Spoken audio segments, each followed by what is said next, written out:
Hello কাছের মানুষজন, ভাই ও বন্ধুগণ, দেখতে পাচ্ছেন আজকে আছি কোথায়। এটা হচ্ছে বরিশাল বিলাসবহুল লঞ্চ আওলাদ 10। এটা আছি আমি এখন বর্তমান অবস্থান করছি 3 তলার সিঁড়ির কাছে।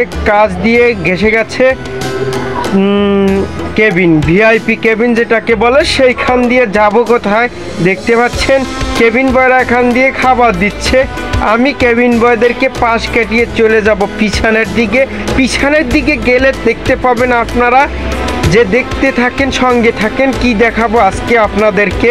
দেখতে পাচ্ছেন আপনারা এখানে আছে ভিআইপি ক্যান্টিন, সেখানে বসে আপনারা অনেক খাবার খেতে পারবেন। আমি কেবিনের ভিতর দিয়ে চলে যাব পিছনের দিকে। পিছনের দিকে গেলে সিঁড়ি দেখতে পাবেন, সিঁড়ি দিয়ে উপরে উঠতে পারবেন এবং দোতলায় নামতে পারবেন। আমি উঠবো দোতলায়। দোতলায় উঠলে দেখতে পারবেন অনেক এখানে মানুষ সময় কাটানোর জন্য আসে, ঘুরতে আসে 4 তলার ছাদে। ঠিক আছে, ভালো থাকেন।